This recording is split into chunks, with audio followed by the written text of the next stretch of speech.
Hello friends, welcome to மக்கள் சேவை channel. இன்றைக்கி நம்ம பார்க்க போகிற டாபிக் என்ன பார்த்தீங்கன்னா, Tamil Nadu government arts and science காலேஜுக்கான ஆன்லைன் அட்மிஷன் ஓப்பன் பண்ணிட்டாங்க. அதுக்கு இப்போ நம்ம எப்படி ஆன்லைன் மூலமாக அப்ளை பண்ணுறதா இந்த வீடியோ வந்து பார்க்க போகிறோம். இந்த வீடியோ ஸ்கிப் பண்ணாமல் ஃபுல்லாக பாருங்கள். அது மட்டும் இல்லை, இந்த வீடியோ நிறைய பேருக்கு ஷேர் பண்ணுங்கள். இது வரைக்கும் நம்ம சேனலை சப்ஸ்கிரைப் பண்ணாதவங்க சப்ஸ்கிரைப் பண்ணிக்கோங்க. அப்படியே பக்கத்தில் இருக்க பெல் ஐக்கனையும் ப்ரெஸ் பண்ணிக்கோங்க. ஓகே, ஃபர்ஸ்ட் இந்த வெப்சைட் ஓப்பன் பண்ணிக்கோங்க. இந்த வெப்சைட்கான லிங்க்கை நான் டிஸ்கிரிப்ஷன் வந்து கொடுத்துட்றேன். tngasa.in இதான் ஒரு அஃபிஷியல் வெப்சைட். ஓகே, இந்த வெப்சைட்டில் உங்களுக்கு கார்னரில் லிங்க் எல்லாமே ப்ரொவைட் பண்ணியிருக்காங்க பாருங்கள். இன்ஸ்ட்ரக்ஷன் இன் தமிழ் அப்படின்ற ஆப்ஷன் நீங்கள் வந்து கிளிக் பண்ணால் போதும். இந்த மாதிரி ஒரு இன்ஸ்ட்ரக்ஷன் எல்லாமே உங்களுக்கு வந்து கொடுத்துருப்பாங்க. நீங்கள் ஆன்லைன் மூலமாக அப்ளை பண்ணலாம். ஆஃப்லைனில் வந்து அட்மிஷன் ஃபெசிலிட்டேஷன் சென்டர் அப்படின்னு ஒரு சென்டர் உருவாக்கி கொடுத்துருக்காங்க. அங்கே போய்ட்டு நீங்கள் ஆஃப்லைன் மூலமாக அப்ளை வந்து பண்ணிக்கலாம். ஓகே, நீங்கள் ஆன்லைனில் வந்து பார்த்தா பேசிக் இன்ஃபர்மேஷன் கொடுத்து அப்ளை பண்ணுவீங்க. அதேமாரி உங்களுக்கான சப்ஜெக்ட் என்ன, எந்த காலேஜ் எல்லாமே நீங்கள் ஆன்லைனில் வந்து அப்ளை பண்ணுற மாதிரி இருக்கும். அதுக்கடுத்து டாக்குமெண்ட் அப்டேட் பண்ணுறதுக்கான இன்ஃபர்மேஷன் கொடுத்துருக்காங்க பாருங்கள். ஸோ டாக்குமெண்ட்டை பொறுத்த வரைக்கும் நீங்கள் ஆஃப்லைன், அதாவது நீங்கள் டேரெக்டாக காலேஜில் போய்ட்டு தான் வெரிஃபிகேஷன் பண்ணுற மாதிரி இருக்கும். இப்போதைக்கு ஆன்லைனில் உங்களுக்கான டாக்குமெண்ட் வெரிஃபிகேஷன் வந்து கிடையாதுன்னு சொல்லிட்டாங்க. அதுக்கடுத்து உங்களுக்கு தரவரிசை பட்டியல் வந்து எழுதுவாங்க. எப்போ எழுதுவாங்கன்னா, அந்தந்த காலேஜ் நீங்கள் எந்த காலேஜ் அப்ளை பண்ணிடும் அந்த காலேஜோட வெப்சைட்டில் உங்களுக்கான ரேங்க் லிஸ்ட் வந்து வெளியிடுவாங்க. ரேங்க் லிஸ்ட்டை 3 வயசு வெளியிடுவாங்க. ஃபஸ்ட்டு வந்து தமிழுக்கு வந்து செப்பரேட்டாக ஒரு ரேங்க் லிஸ்ட் வெளியிடுவாங்க. அதுக்கடுத்து இங்கிலீஷ்க்கு ஒரு செப்பரேட்டாக ரேங்க் லிஸ்ட் வெளியிடுவாங்க. அதுக்கடுத்து ஜென்ரலாக ஒரு தரவரிசை பட்டியல் உங்களுக்கு வந்து வெளியிடுவாங்க. அந்தந்த காலேஜ் தான் உங்களுக்கான தரவரிசை பட்டியல் வெளியிடுவாங்க. ஸோ நீங்கள் போய்ட்டு நீங்கள் செக் பண்ணிக்கலாம். ஓகே, ஸோ அதுக்கடுத்து எப்படி அப்ளை பண்ணுறது, அதுக்கான டெமோ எல்லாமே கீழே கொடுத்துருக்காங்க. இதை பார்த்து நீங்கள் ஈஸியாகவே ஆன்லைன் மூலமாக அப்ளை பண்ணிக்கலாம். ஸோ தெளிவாக உங்களுக்கு எப்படி அப்ளை பண்ணுறது ஸ்டெப் பை ஸ்டெப்பாக உங்களுக்காக வந்து கொடுத்துருக்காங்க. ஓகே, ஸோ இந்த இன்ஸ்ட்ரக்ஷன் நீங்கள் வந்து தெளிவாக படித்து பார்த்துட்டு அதுக்கப்புறம் நீங்கள் அப்ளை பண்ண ஸ்டார்ட் பண்ணிக்கோங்க. ஓகே, இப்போ நம்ம அகைன் ஹோம் பேஜுக்கு வந்து போயிடலாம். ஹோம் பேஜில் இங்கிலீஷில் வேணால் இங்கிலீஷில் உங்களுக்கான இன்ஸ்ட்ரக்ஷன் கொடுத்துருக்காங்க. அதேமாரி மாதிரி விண்ணப்பம் கொடுத்துருக்காங்க, புக்லெட் கொடுத்துருக்காங்க. லிஸ்ட் ஆஃப் காலேஜ் போனால் போதும். ஸோ தமிழகத்தில் எந்தெந்த அரசு கல்லூரி இருக்குது அப்படின்றத நீங்கள் வந்து செக் பண்ணிக்கலாம். ஸோ எல்லா டிஸ்ட்ரிக்ட்டுமே காலேஜ் கொடுத்துருக்காங்க. நீங்கள் ஃபஸ்ட்டு வந்து எந்தெந்த காலேஜ் நீங்கள் வந்து சூஸ் பண்ணி வச்சுக்கோங்க. ஓகே, அதுக்கடுத்து ஆன்லைனில் அப்ளை பண்ணுறதுக்கு 22/6/2022 7/7/2021 வரைக்கும் நீங்கள் ஆன்லைன் மூலமாக அப்ளை பண்ணலாம் சொல்லியிருக்காங்க. அதேமாரி உங்களுக்கு ஏதாச்சும் டவுட் இருக்குன்னா கீழே வந்து டோல் ஃப்ரீ நம்பர் கொடுத்துருக்காங்க. அதேமாரி மெயில் ஐடி கொடுத்துருக்காங்க. அவங்களுக்கு ஏதாச்சும் டவுட்னா நீங்கள் கால் பண்ணி இல்லை மெயில் மூலமாக நீங்கள் வந்து தெரிவிக்கலாம். ஓகே, இப்போ நம்ம ஆன்லைன் அட்மிஷன் பண்ணுறது கீழே கொடுத்துருக்காங்க பாருங்க. நியூ ரெஜிஸ்ட்ரேஷன் அப்படின்ற ஆப்ஷன் நீங்கள் வந்து கிளிக் பண்ணி ஃபஸ்ட்டு அக்கௌண்ட் வந்து கிரியேட் பண்ணுற மாதிரி இருக்கும். ஸோ இதில் போய்ட்டு ஃபஸ்ட்டு நேம் கேட்டிருக்காங்க பாருங்கள். நேம் ஆஃப் த கேண்டிடேட் போய்ட்டு உங்கள் நேமை நீங்கள் வந்து கொடுத்துக்கோங்க. உங்களுடைய மார்க் ஷீட்டில் எப்படி இருக்கோ அதேமாரி உங்கள் நேம் வந்து என்ட்ரு பண்ணிக்கோங்க. அதுக்கடுத்து மெயில் ஐடி கேட்டிருக்காங்க. மெயில் ஐடி ரொம்பவே இம்பார்ட்டன்ட். உங்களுடைய மெயில் ஐடி வந்து கொடுங்க. நீங்கள் ஏதாச்சும் ப்ரௌசிங் சென்டரில் வந்து நீங்கள் அப்ளை பண்ணாலும் சரி உங்களுடைய மெயில் ஐடி கொடுங்க. ஏன்னா மெயில் ஐடிக்கு தான் ஃபீஸ் பேமெண்ட் பண்ணுறதுக்கான லிங்க் எல்லாமே வந்து அனுப்புவாங்க. ஓகே, அதுக்கடுத்து பாஸ்வேர்ட் கேட்டிருக்காங்க. உங்களுக்கு பிடிச்ச பாஸ்வேர்ட் என்ட்ரு பண்ணிட்டு கன்ஃபார்ம் பாஸ்வேர்டையும் அதே பாஸ்வேர்டை திரும்ப வந்து கொடுத்துக்கோங்க. ஓகே, அதுக்கடுத்து மொபைல் நம்பர் கேட்டிருக்காங்க. ஸோ மொபைல் நம்பர் கரெக்டாக கொடுத்துட்டு கெட் ஓடிபி அப்படின்ற ஆப்ஷன் நீங்கள் வந்து கிளிக் பண்ணால் போதும். ஸோ நீங்கள் கொடுத்த மொபைல் நம்பருக்கு ஓடிபி வந்து சென்ட் ஆகிட்டு இருக்கும். ஜஸ்ட் அந்த ஓடிபியை அப்படியே பார்த்து இந்த பாக்ஸை நீங்கள் வந்து டைப் பண்ணிக்கோங்க. ஓகே, ஸோ டைப் பண்ணி முடிச்சதுக்கப்புறம் ஜஸ்ட் நீங்கள் சப்மிட் அப்படின்ற ஆப்ஷன் நீங்கள் வந்து கிளிக் பண்ணிங்கன்னா ஸோ அக்கௌண்ட் வந்து சக்ஸஸ்ஃபுல் வந்து கிரியேட் ஆகிட்டு அப்ளிகேஷன் நம்பர் ஜென்ரேட் ஆச்சு. ஜஸ்ட் நோட் பண்ணி வச்சுக்கோங்க. நோட் பண்ணி வச்சு லாகின் அப்படின்ற ஆப்ஷன் கிளிக் பண்ணி நீங்கள் லாகின் வந்து பண்ணுற மாதிரி இருக்கும். இப்போ ஃபஸ்ட்டு உங்களுக்கான மெயில் ஐடி கேட்டிருக்காங்க. நீங்கள் எந்த மெயில் ஐடி கொடுத்தீரோ அந்த மெயில் ஐடி வந்து என்ட்ரு பண்ணிக்கோங்க. அதுக்கடுத்து பாஸ்வேர்டு கேட்டிருக்காங்க. இதில் போயிட்டு உங்களுடைய பாஸ்வேர்டு கொடுத்துக்கோங்க. பாஸ்வேர்டு கொடுத்துட்டு சைன்இன் அப்படின்ற ஆப்ஷன் நீங்கள் வந்து கிளிக் பண்ணிங்கன்னா இந்த மாதிரி உங்களுக்கான டேஷ்போர்டில் வந்துருச்சு. ஓகே, இதில் உங்களுக்கு வந்து பார்த்தா +2 குழு, அதாவது குரூப் கோட் கொடுத்துருக்காங்க பாருங்கள். +2க்கான குரூப் கோட் எல்லாமே வந்து கொடுத்துருக்காங்க. இதில் போயிட்டு உங்களுக்கான குரூப் கோட் என்ன அப்படின்றத நீங்கள் வந்து செக் பண்ணி பார்த்துக்கோங்க. அதுக்கடுத்து வந்து எலிஜிபிலிட்டி கொடுத்துருக்காங்க பாருங்கள். அதாவது இப்போ ஒரு கோர்ஸ் நீங்கள் வந்து படிக்க போகிறோம். இப்போ நீங்கள் வந்து மேத்தமெட்டிக்ஸ் எடுக்க போகிறோம்னா அதுக்கு என்னென்ன நீங்கள் 12th வந்து படிச்சிருக்கோம் அதுக்கான எலிஜிபிலிட்டி கொடுத்துருக்காங்க. அதை நீங்கள் வந்து செக் பண்ணி பார்த்துக்கோங்க. ஓகே, ஸோ இப்போதைக்கு நம்ம வந்து பார்த்தா ரெஜிஸ்ட்ரேஷன் வந்து பண்ணியாச்சு. அப்ளிகேஷன் பெண்டிங் இருக்குது பாருங்கள். அந்த ஆப்ஷன் நீங்கள் வந்து கிளிக் பண்ணிக்கோங்க. ஸோ கிளிக் பண்ணிட்டு இதில் போயிட்டு உங்களுக்கான இன்ஃபர்மேஷன்ஸ் நீங்கள் வந்து ஃபில் பண்ணுற மாதிரி இருக்கும். ஓகே, ஸோ ஃபாதர் நேம் கேட்டிருக்காங்க. இந்த பாக்ஸில் போயிட்டு உடைய ஃபாதர் நேம் நீங்கள் வந்து கொடுக்குற மாதிரி இருக்கும். அதுக்கு அடுத்து ஜெண்டர் கேட்டிருக்காங்க. இதில் போய்ட்டு நீங்கள் மேலா ஃபீமேல் அந்த மாதிரி உங்களுக்கான ஜெண்டர் வந்து செட் பண்ணிக்கோங்க. செட் பண்ணதுக்கப்புறம் டேட் ஆஃப் பர்த் வந்து கேட்டிருக்காங்க. உடைய 10th மார்க் ஷீட் எப்படி இருக்கோ அதேமாரி உங்கள் டேட் ஆஃப் பர்த் நீங்கள் வந்து கரெக்டாக செட் பண்ணிக்கோங்க. ஃபஸ்ட்டு இயர், அதுக்கடுத்து மந்த்து, அதுக்கடுத்து டே, இந்த ஃபார்மேட்டில் உங்களுக்கான டேட் ஆஃப் பர்த் நீங்கள் வந்து கொடுத்துக்கோங்க. ஓகே, அதேமாரி ஆல்டர்னேட் மொபைல் நம்பர் இருந்தால் கொடுத்துக்கோங்க. அதுக்கடுத்து நேஷனாலிட்டி கேட்டிருக்காங்க. இந்தியன் செட் பண்ணிக்கோங்க. ஸ்டேட் பொறுத்த வரைக்கும் தமிழ்நாடு வந்து செட் பண்ணிக்கோங்க. நெக்ஸ்ட் டிஸ்ட்ரிக்ட் கேட்டிருக்காங்க. இதில் போயிட்டு உங்கள் டிஸ்ட்ரிக்ட் எதுவோ அந்த டிஸ்ட்ரிக்டை செட் பண்ணிக்கோங்க. அதுக்கடுத்து ஆதார் நம்பர் கேட்டிருக்காங்க. ஆதார் நம்பர் ஆப்ஷன் தான். கொடுத்தாலும் கொடுக்கலாம், இல்லை கொடுக்காட்டாலும் விட்டுறலாம். ஓகே, அதுக்கு அடுத்த ரிலிஜன் கேட்டிருக்காங்க. நீங்கள் ஹிந்துவா, முஸ்லீமா, கிறிஸ்டினா மாரி உங்களுக்கான மதத்தை நீங்கள் கரெக்டாக வந்து செட் பண்ணிக்கோங்க. செட் பண்ணதுக்கப்புறம் கம்யூனிட்டி கேட்டிருக்காங்க. உங்களுடைய கம்யூனிட்டி எஸ்சியா எம்பிசியாக செட் பண்ணிக்கோங்க. பிசி எம்பிசிக்கு வந்து பார்த்தா 50 ரூபா வந்து பேமெண்ட் பண்ணி ஆகணும். எஸ்சி எஸ்டிக்கு 2 ரூபா மட்டும் நீங்கள் அப்ளிகேஷன் ஃபீஸாக பேமெண்ட் பண்ணால் போதுமானது. ஸோ கரெக்டாக உங்களுக்கான கம்யூனிட்டியை நீங்கள் வந்து செட் பண்ணிக்கோங்க. ஓகே, ஸோ கம்யூனிட்டி செட் பண்ணி முடிச்சதுக்கப்புறம் உங்களுக்கான ஜாதி பெயர் வந்து கேட்டிருப்பாங்க. ஜாதி பெயர் அண்ட் கேஸ்ட் கோட் கேட்டிருப்பாங்க. அதை நீங்கள் வந்து செட் பண்ணிக்கோங்க. இல்லை நிறைய கம்யூனிட்டி வந்து ஷோ ஆகும். உங்கள் கம்யூனிட்டி ஏதோ அதை கரெக்டாக பார்த்து நீங்கள் உங்களுக்கான கேஸ்ட்டை நீங்கள் செட் பண்ணிக்கோங்க. ஓகே, அதுக்கு அடுத்து அட்ரஸ் ஃபார் கம்யூனிகேஷன் கேட்டிருக்காங்க. இதில் வந்து பார்த்தா லைன் 1 லைன் 2 கொடுத்துருக்காங்க. ரெண்டுத்துலேயுமே உங்களுக்கான ஃபுல் அட்ரஸை கொடுத்துருக்காங்க. Door number, street name, village name வந்து செட் பண்ணிக்கோங்க. அதுக்கு அடுத்து தாலுக் நேமில் போயிட்டு உங்களுக்கான தாலுக் நேமை நீங்கள் வந்து கொடுக்குற மாதிரி இருக்கும். ஸோ நீங்கள் டைப் பண்ணவே ஆட்டோமேட்டிக்காக தாலுக் நேம் வந்து ஷோ ஆகும். இன்கேஸ் ஷோ ஆகலாம் நீங்களே வந்து டைப் பண்ணிக்கோங்க. ஓகே, ஸோ அதுக்கு அடுத்து பின்கோட் கேட்டிருக்காங்க பாருங்கள். இதில் போயிட்டு உங்களுடைய பின்கோடு எதுவோ அந்த பின்கோடை நீங்கள் கரெக்டாக வந்து டைப் பண்ணிக்கோங்க. ஸோ டைப் பண்ணி முடிச்சதுக்கப்புறம் கண்டினியூ அப்படின்ற ஆப்ஷன் நீங்கள் வந்து கிளிக் பண்ணிங்கன்னா அடுத்த பேஜுக்குள்ள வந்து போவீங்க. ஓகே, ஸோ இதில் போயிட்டு உங்களுக்கான அப்ளிகேஷன் ஃபார்ம் கேட்டிருக்காங்க. ஒரு இன்ஃபர்மேஷன் ஃபில் பண்ணுற மாதிரி இருக்கும். நீங்கள் மாற்றுத்திறனாளி இருந்தால் எஸ் கொடுத்து என்ன மாற்றுத்திறனாளி எவ்வளோ பர்சன்டேஜ் கொடுக்கணும், மாற்றுத்திறனாளி இல்லை நோ செட் பண்ணிக்கோங்க. அதுக்கடுத்து நீங்கள் ஸ்போர்ட்ஸ் பர்சனாக இருக்கீங்கன்னா எஸ் கொடுங்க. ஸ்போர்ட்ஸ் பர்சனாக எந்த லெவலில் இருக்கீங்கன்னு இன்டர்வியூ பண்ண மாதிரி இருக்கும். ஸோ ஸ்போர்ட்ஸ் பர்சன்லாம் நோ கொடுத்துக்கோங்க. அதுக்கடுத்து வந்து பார்த்தா நீங்கள் எக்ஸ் சர்வீஸ் மேனாக இருந்தால் எஸ் கொடுங்க. அப்படின்னா நீங்கள் நோ அப்படின்ற ஆப்ஷன் நீங்கள் வந்து செட் பண்ணிக்கோங்க. அதுக்கடுத்து உங்ககிட்ட என்சிசி சர்டிஃபிகேட் இருந்தால் நீங்கள் எஸ் கொடுங்க. இல்லை நீங்கள் நோ அப்படின்ற ஆப்ஷன் வந்து செட் பண்ணிக்கோங்க. அதேமாதிரி நீங்கள் அந்தமான் நிக்கோபார்லேருந்து வந்திருக்கீங்கன்னா எஸ் கொடுங்க. அப்படின்னா நீங்கள் நோ அப்படின்ற ஆப்ஷன் வந்து செட் பண்ணிக்கோங்க. ஓகே, அதேமாதிரி நீங்கள் வந்து ஃபஸ்ட் கிராஜுவேட்டாக இருந்தீங்கன்னா எஸ் கொடுத்துக்கோங்க. அப்படி ஃபஸ்ட் கிராஜுவேட் நீங்கள் இல்லைனா நீங்கள் நோ அப்படின்ற ஆப்ஷன் வந்து செட் பண்ணுற மாதிரி இருக்கும். ஸோ அதுக்கடுத்து கீழே ஒரு ஆப்ஷன் கொடுத்துருக்காங்க பாருங்கள். Children widows of eligible personnel security of forces கேட்டிருக்காங்க. ஸோ இந்தமாதிரி நோ கொடுத்துக்கோங்க. ஸோ செகண்டாக இருக்க ஆப்ஷனுக்கு நீங்கள் வந்து நோ செட் பண்ணிக்கோங்க. ஏன்னா வந்து பார்த்தா நீங்கள் செக்யூரிட்டி ஃபோர்ஸஸில் உங்கள் வீட்டில் யாராச்சும் விடோவாக இருக்காங்க, ஸோ உங்களுடைய பசங்களாக இருக்கீங்கன்னா நீங்கள் எஸ் கொடுங்க, இல்லை நோ செட் பண்ணிக்கோங்க. ஓகே, செட் பண்ணிட்டு கண்டினியூ வந்து கொடுத்தா போதும். அதுக்கடுத்த பேஜில் வரீங்க. இதில் போயிட்டு அகாடமிக் இன்ஃபர்மேஷன்ஸ் கேட்டிருக்காங்க. ஃபஸ்ட்டு உங்களுடைய 12th பெர்மனன்ட் ரெஜிஸ்ட்ரேஷன் நம்பர் கேட்டிருக்காங்க பாருங்கள். உங்களுடைய டெம்பரரி மார்க் ஷீட்டில் இந்த பெர்மனன்ட் ரெஜிஸ்ட்ரேஷன் நம்பர் கொடுத்துருப்பாங்க.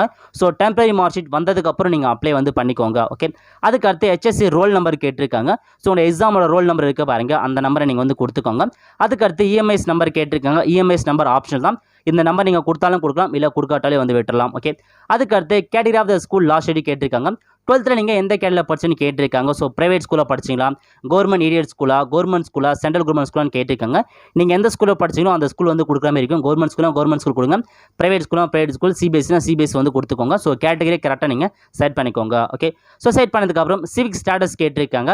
உங்கள் ஸ்கூல் வந்து பார்த்தா சிட்டி முனிசிபாலிட்டி கார்பரேஷன் இருக்கா, இல்லை வந்து பார்த்தா முனிசிபாலிட்டி ஸ்கூலா, டவுன் பஞ்சாயத்து ஸ்கூலா, பஞ்சாயத்து யூனியன் இருக்கா, வில்லேஜ் பஞ்சாயத்தான்ற மாதிரி கரெக்டாக உங்களுக்கான ஸ்கூலோட சிவிக்கை நீங்கள் வந்து செட் பண்ணிக்கோங்க. ஸோ செட் பண்ணி முடிச்சதுக்கப்புறம் பக்கத்தில் ஒரு ஆப்ஷன் கொடுத்துருக்காங்க பாருங்கள். நீங்கள் வந்து 7th-லேருந்து 12th வரைக்கும் தமிழ்நாட்டில் கவர்மெண்ட் ஸ்கூலில் படிச்சிருக்கீங்கன்னா எஸ் கொடுங்க. அப்படி கவர்மெண்ட் ஸ்கூலில் படிக்கலாம் நீங்கள் நோ அப்படின்ற ஆப்ஷன் வந்து செட் பண்ணாமல் இருக்கும். கரெக்டாக அந்த ஆப்ஷன் கொடுத்துக்கோங்க. அதுக்கு அடுத்து குவாலிஃபைங் எக்ஸாமினேஷன் ஆட்டோமேட்டிக்காக HSC வந்து செட் ஆகிடுச்சு. ஸோ நீங்கள் HSC வந்து செட் பண்ணிக்கோங்க. ஓகே, அதுக்கு அடுத்து நீங்கள் 11th வந்து பாஸ் பண்ணலான்னு கேட்டிருக்காங்க. ஸோ 11th பாஸ் பண்ணியிருந்தால் எஸ் கொடுத்துக்கோங்க. அப்படின்னா நீங்கள் நோ அப்படின்ற ஆப்ஷன் வந்து செட் பண்ணிக்கோங்க. அதுக்கு அடுத்து 12th நீங்கள் எந்த லாங்குவேஜில் படிச்சிங்க, தமிழ் மீடியமாக இங்கிலீஷ் மீடியம்னு கேட்டிருக்காங்க. தமிழ் மீடியம் படிச்சிருந்தா தமிழ் மீடியம் கொடுங்க, இங்கிலீஷ் மீடியம் வந்து செட் பண்ணிக்கோங்க. ஓகே, அதுக்கு அடுத்து போர்டு கேட்டிருக்காங்க. ஃபஸ்ட் இருக்க பாருங்க Tamil Nadu board of higher secondary education இருக்க பாருங்க, அந்த ஆப்ஷன் நீங்கள் வந்து கிளிக் பண்ணிக்கோங்க. கிளிக் பண்ணதுக்கப்புறம் +2 வந்து எப்போ பாஸ் பண்ணீங்களோ அதை நீங்கள் அந்த வருஷம் கிளிக் பண்ணிக்கோங்க. 2021 2022 கொடுங்க. அதேமாரி குரூப் கோட் கேட்டிருக்காங்க. ஸோ குரூப் கோட் முறையை நீங்கள் வந்து தெரிஞ்சு வச்சுக்கோங்க. இல்லை நீங்கள் ஒவ்வொன்றா செட் பண்ணி அதுக்கான குரூப் கோடை நீங்கள் வந்து செக் பண்ணிக்கலாம். நீங்கள் ஒரு குரூப் கோட் கொடுத்தனவே நீங்கள் என்னென்ன சப்ஜெக்ட் படிச்சிங்கன்றது உங்களுக்கு வந்து ஷோ ஆகும். ஸோ நீங்கள் என்னென்ன சப்ஜெக்ட் படிச்சிங்கன்னு உங்களுக்கு தான் வந்து தெரிய வரும். ஸோ இந்த குரூப் கோடை நீங்கள் ஒவ்வொன்றா கொடுத்து உங்களுக்கான குரூப் கோட் எதுன்றதை நீங்கள் வந்து கொடுத்துக்கோங்க. ஸோ கம்ப்யூட்டர் சயின்ஸ்னா செகண்டாக இருக்குது, பயாலஜினா தேர்டாக இருக்குது. ஸோ உங்களுக்கான குரூப் கோடை கரெக்டாக கொடுத்து இந்த சப்ஜெக்ட்டில் நீங்கள் வந்து பார்த்துக்கோங்க. ஓகே, ஸோ என்ட்ரு பண்ணதுக்கப்புறம் கண்டினியூ அப்படின்ற ஆப்ஷன் நீங்கள் வந்து கிளிக் பண்ணால் போதும். ஸோ டேரெக்டாக நீங்கள் மார்க் என்ட்ரு பண்ண பேஜுக்குள்ள வருவீங்க. ஸோ ஃபஸ்ட்டு லாங்குவேஜ் பேப்பர் கேட்டிருக்காங்க. ஃபஸ்ட் லாங்குவேஜ் ஏன்னா தமிழ் தான் படிச்சிருப்பீங்க அதிகபட்சமாக. ஸோ தமிழ் வந்து கொடுத்துக்கோங்க. ஹிந்தி படிச்சுங்க, ஹிந்தி வந்து செட் பண்ணிக்கோங்க. ஓகே, ஸோ சப்ஜெக்ட் கோடு உங்களுக்கு ரெஜிஸ்ட்ரேஷன் நம்பர் எல்லாமே வந்துட்டு இருக்கும். இதில் நீங்கள் எவ்வளோ மார்க் எடுத்தீங்க, பெறப்பட்ட மதிப்பெண்ணில் போயிட்டு தமிழில் எவ்வளோ மார்க் எடுத்தீங்களோ அந்த மார்க் வந்து கொடுத்துக்கோங்க. ஸோ தேர்ச்சி பெற்ற மாத வருடம் அதில் இருக்கிறத அப்படியே விட்டுருங்க. ஓகே, அதுக்கப்புறம் நம்பர் ஆஃப் அட்டம்ப்டில் ஒரே அட்டம்ப்டில் பாஸ் பண்ணால் 1ன்னு கொடுத்துக்கோங்க. ஓகே, அதுக்கடுத்து செகண்டாக இங்கிலீஷில் கேட்டிருக்காங்க. இங்கிலீஷில் எவ்வளோ மார்க் எடுத்தீங்களோ அந்த மார்க் என்ட்ரு பண்ணிக்கோங்க. அதுக்கடுத்து ஃபிசிக்ஸ் கேட்டிருக்காங்க. ஃபிசிக்ஸில் ஃபிசிக்ஸில் எவ்வளோ மார்க் எடுத்தீங்களோ அந்த மார்க்கை கொடுத்துக்கோங்க. சேம் அதே மாதிரி தான் கெமிஸ்ட்ரி எவ்வளோ மார்க் எடுத்தீங்க, பயாலஜி எவ்வளோ மார்க் எடுத்தீங்க, மேத்தமெட்டிக்ஸ் எவ்வளோ மார்க் எடுத்தீங்க, உங்களுக்கான மார்க்கை நீங்கள் வந்து கொடுத்துக்கோங்க. ஸோ முன்னாடியே உங்களுக்கான குரூப் கூட நீங்கள் கரெக்டாக கொடுத்தா மட்டும்தான் நீங்கள் படித்த சப்ஜெக்ட் எல்லாமே இல்லை ஒவ்வொன்றா உங்களுக்கு வந்து ஆட்டோமேட்டிக்காக வந்து ஷோ ஆகிடும். ஸோ முன்னாடியே குரூப் கூட நீங்கள் கரெக்டாக வந்து கொடுத்துக்கோங்க. ஓகே, இப்போ நீங்கள் மார்க் என்டர் பண்ணதுக்கப்புறம் பார்ட் 1ல எவ்வளோ, டோட்டல் மார்க் எவ்வளோ, பார்ட் 2 எவ்வளோ, ஜென்ரலாக எவ்வளோன்ற மாதிரி மார்க் எல்லாமே வந்து கொடுத்துட்டாங்க. இதுக்கப்புறம் நீங்கள் ப்ரிவியூ அண்ட் சப்மிட்னு இருக்குது பாருங்க. ஜஸ்ட் இந்த ஆப்ஷன் நீங்கள் வந்து கிளிக் பண்ணிங்கன்னா நீங்கள் என்ட்ரு பண்ண எல்லா இன்ஃபர்மேஷனுமே உங்களுக்கு ஒன்ஸ் வந்து ஓப்பன் பண்ணிடும். இப்போயே கரெக்டாக செக் பண்ணி பார்த்து எடிட் பண்ணுறதா இருந்தால் பேக் டு எடிட் அப்படின்ற ஆப்ஷன் கிளிக் பண்ணி இப்போ நீங்கள் வந்து எடிட் பண்ணிக்கலாம். ஸோ கரெக்டாக இருந்தால் அக்செப்ட் அண்ட் சப்மிட் அப்படின்ற ஆப்ஷன் நீங்கள் வந்து கிளிக் பண்ணால் போதும். ஸோ அப்ளிகேஷன் வந்து கம்ப்ளீட் ஆகிடுச்சு. அதுக்கப்புறம் நீங்கள் காலேஜ் அண்ட் கோர்ஸ் செலெக்ஷன் வந்து கிளிக் பண்ணுற மாதிரி இருக்கும். அந்த ஆப்ஷன் நீங்கள் வந்து கிளிக் பண்ணிக்கோங்க. ஓகே, இல்லை முக்கியமான இன்ஃபர்மேஷன் ஏன்னா அதாவது ஜென்ரல் இருக்காங்க பாருங்க, பிசி எம்பிசி 50 ரூபா வந்து பேமெண்ட் பண்ணுற மாதிரி இருக்கும். நீங்கள் ஒரு காலேஜ் செலக்ட் பண்ணால் 50 ரூபா, இன்னொரு காலேஜ் செலக்ட் பண்ணால் 150 ரூபா. அதேமாரி நீங்கள் எத்தனை காலேஜ் செலக்ட் பண்ணால் ஒவ்வொரு காலேஜுக்கும் நீங்கள் 50 ரூபா வந்து பேமெண்ட் பண்ணியாகணும். ஸோ அப்ளிகேஷன் ஃபீஸ் 48 ரூபா, ரெஜிஸ்ட்ரேஷன் ஃபீஸ் 2 ரூபா. ஸோ இவங்க வந்து பார்த்தா மொத்தம் ஒரு காலேஜுக்கு 50 ரூபா பண்ணும். நீங்கள் எத்தனை காலேஜ் வேணால் பண்ணிக்கலாம், பட் ஒவ்வொரு காலேஜுக்கும் 50 ரூபா நீங்கள் எக்ஸ்ட்ரா வந்து பேமெண்ட் பண்ண மாதிரி இருக்கும். இதுவே எஸ்சி எஸ்டி இருந்தால் 2 ரூபா மட்டும் பேமெண்ட் பண்ணால் போனது. ஒவ்வொரு காலேஜுக்கும் நீங்கள் 2 ரூபா வந்து பேமெண்ட் பண்ணணும். 2 காலேஜ் தான் 4 ரூபா, 3 காலேஜ் தான் 6 ரூபா வந்து பேமெண்ட் பண்ணணும். ஸோ எல்லாமே நீங்கள் ஆன்லைன் பேமெண்ட் தான். நீங்கள் எத்தனை காலேஜ் வேணால் பண்ணிக்கலாம்.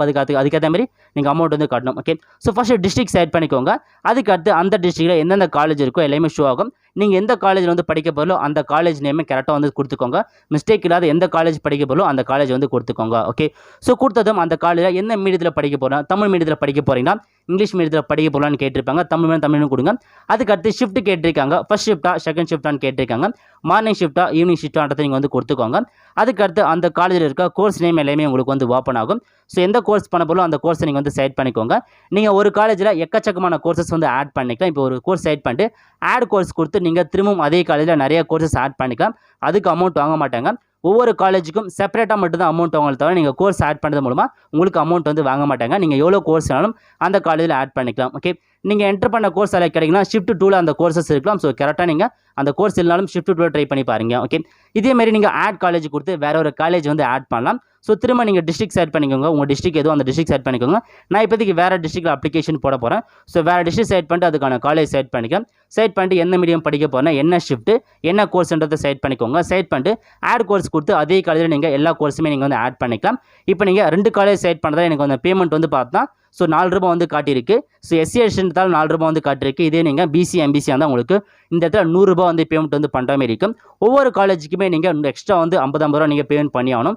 3 காலேஜ்னா 150 ரூபா பேமெண்ட் பண்ணி ஆகணும். 4 காலேஜ்னா 200 ரூபா வந்து பேமெண்ட் பண்ணணும். எஸ்சி எஸ்டிக்கு மட்டும் ஒவ்வொரு காலேஜுக்கும் 2 ரூபா, மீதி இருக்கவங்களுக்கு 50 ரூபா. ஒவ்வொரு காலேஜ் நீங்கள் எத்தனை காலேஜ் வேணால் அப்ளிகேஷன் வந்து போட்டுக்கலாம். ஓகே, என்டர் பண்ணிட்டு சப்மிட் வந்து கொடுத்தா போதும். இந்தமாரி உங்களுக்கான அப்ளிகேஷன் வந்து சக்ஸஸ்ஃபுல்லாக வந்து சப்மிட் ஆகிடுச்சு. இப்போ நீங்கள் டேஷ்போர்டில் வந்து போயிடுங்க. ஓகே, ஸோ இதுக்கப்புறம் நீங்கள் பேமெண்ட் வந்து பண்ணுற மாதிரி இருக்கும். பேமெண்ட் அப்படின்ற ஆப்ஷன் நீங்கள் வந்து கிளிக் பண்ணிக்கோங்க. ஸோ பேமெண்ட் பொறுத்த வரைக்கும் எல்லாமே உங்களுக்கு எவ்வளோ பேமெண்ட் உங்களுக்கு காமிச்சு இப்போதைக்கு 4 ரூபா வந்து நான் வந்து பேமெண்ட் பண்ணுறதா அர்த்தம்.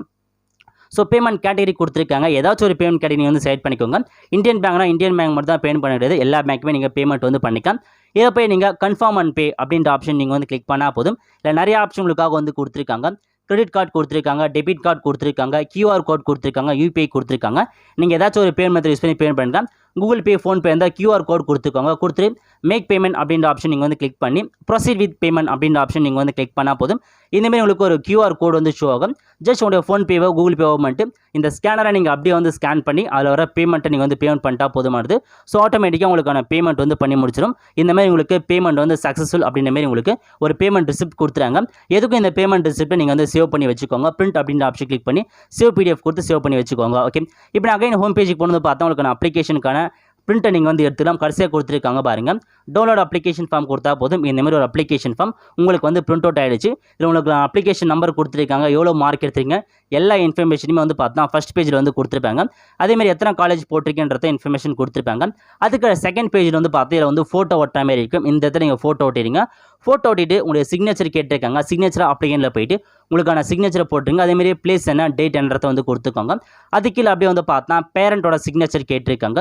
ஸோ பேரண்டோட சிக்னேச்சர் வந்து போட்டுட்டு பிளேஸ் அண்ட் டேட்டை நீங்கள் வந்து கொடுக்குற மாதிரி இருக்கும். ஸோ பிளேஸ் அண்ட் டேட் வந்து கொடுத்துக்கோங்க. ஓகே, அதுக்கடுத்து டாக்குமெண்ட்ஸ் கேட்டிருக்காங்க பாருங்க. என்ன டாக்குமெண்ட்ஸ் வந்து வைக்கணும்னா டிசி கேட்டிருக்காங்க, 10th மார்க் ஷீட் கேட்டிருக்காங்க, 12th மார்க் ஷீட் கேட்டிருக்காங்க, கம்யூனிட்டி சர்டிஃபிகேட் வந்து கேட்டிருக்காங்க, இன்கம் சர்டிஃபிகேட் கேட்டிருக்காங்க.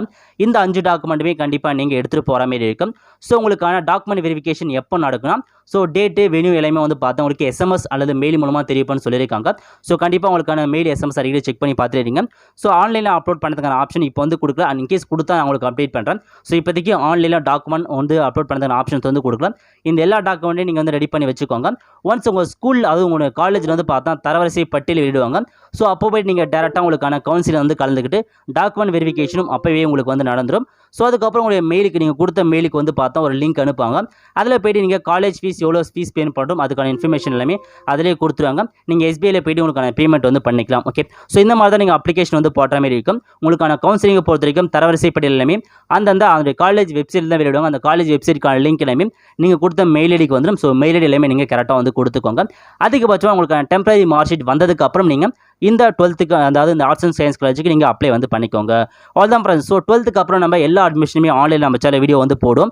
ஸோ கண்டிப்பாக நம்ம சேனலுக்கு மறக்காமல் வந்து ஃபாலோ பண்ணிட்டே இருங்க. அவ்வளோதான் ஃப்ரெண்ட்ஸ். கண்டிப்பாக இந்த வீடியோ பிடிச்சா லைக் பண்ணுங்கள். அது மட்டும் அல்ல, இந்த வீடியோ நிறைய பேருக்கு ஷேர் பண்ணுங்கள். அடுத்து ஒரு நிலையில் சந்திப்போம். நன்றி, வணக்கம். இந்த வீடியோ உங்களுக்கு பிடிச்சிருந்தா லைக் பண்ணுங்கள். ஏதாச்சும் டவுட்ஸ்னால் கமெண்ட் பண்ணுங்கள். இந்த வீடியோ வந்து நிறைய பேருக்கு ஷேர் பண்ணுங்கள். அடுத்து ஒரு நல்ல வீடியோவில் சந்திப்போம். நன்றி, வணக்கம்.